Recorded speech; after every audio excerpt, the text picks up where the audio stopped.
The U.S. Federal Reserve has left its key interest rate unchanged yet again, a decision made at a critical time when it comes to not just the U.S. economy, but also the global economy. For more on this, our economics correspondent Lee Soo-jin joins us in the studio. Welcome back, Soo-jin. Thank you for having me. So, Soo-jin, let's start with the Fed's decision. Where do the rates stand now?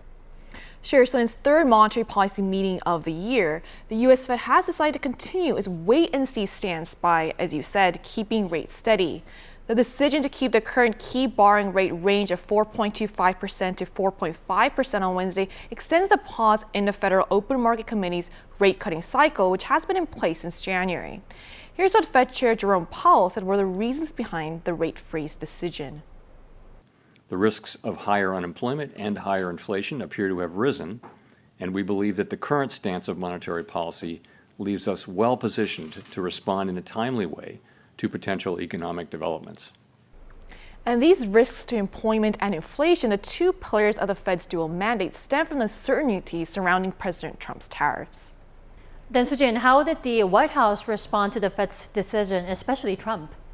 So the decision to leave rates unchanged was not exactly welcomed by President Trump. He called the Fed chair a fool on his Truth Social platform on Thursday, saying how prices have been contained. But concerns over stagflation, which occurs when there is a persistent inflation without any economic growth, have surfaced from the Fed's policy statement about the risks of higher unemployment and higher inflation. The decision to hold rates steady was unanimous despite weeks of pressure from Trump to lower them, resulting in him at one point even threatening to fire Powell.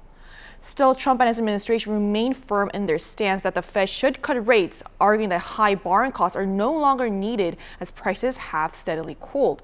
But according to one expert, while recent inflation data shows some easing, future price trends remain uncertain due to Trump's ongoing tariff threats. Let's take a listen. The latest consumer inflation report saw a 2.4% year-over-year rise in March. The one-year outlook compiled by the University of Michigan stand at 6.5%. The main driver of the jump in inflation expectation is, President Trump's tariff policy. So 3 rate freezes in a row. Soo-jin, when is the Fed expected to cut rates then? Right, so experts actually remain divided on exactly when this will happen. And that's because the Fed is likely to wait until it is more certain about the economic impact of tariffs through economic data. Let's listen. But the fact is that the markets hate uncertainty. And by the way, so does the Fed. So the Fed doesn't want to do anything until we get clarity. And that's going to take some time.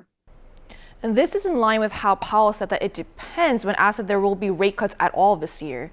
Tangible economic data required before the Fed cuts rates includes inflation remaining relatively contained while the job market or economic growth weakens further. And according to an expert, this impact will surface in the second half of the year, also when rate cuts are expected to begin. They'll definitely start cutting rates in the second half. With oil prices and other factors relatively stable, inflation is starting to ease. Once that trend becomes clear, the Fed will likely move to lower rates more decisively. Then how much of an impact does it have on a future policy rate decision here at home? Well, it's expected to have quite a significant one. Because the Bank of Korea closely watched the Fed's interest rate decisions, the latest rate freeze leaves a key interest rate gap between South Korea and the United States at 1.75 percentage points based on the upper end of each country's rates. And the rate gap puts the BOK in a tough position ahead of its own meeting later this month, as an even larger gap could lead to capital outflows that push the won down further, raising import costs and adding to inflation. But Korea's central bank is likely to lower interest rates due to the sluggish domestic economy. Here's what another expert said. While the exchange rate is now in the upper 1,301 range, domestic factors are becoming more important for rate cuts. Ideally, the Fed would cut rates too, but given Korea's tough domestic situation, many expect the Bank of Korea to cut rates in May. Data released by the central bank last month showed that the country's real gross domestic product, a key indicator of the economy, shrank by 0.2% quarter-on-quarter in the first quarter. The South Korean government vowed to remain vigilant, as acting Finance Minister Kim Bum-seok said on Thursday in response to the Fed leaving rates unchanged that the government will hold weekly macroeconomic and financial meetings to monitor markets and ensure economic stability. All right, Sujin, thank you for coming in today and for the thorough report. Anytime.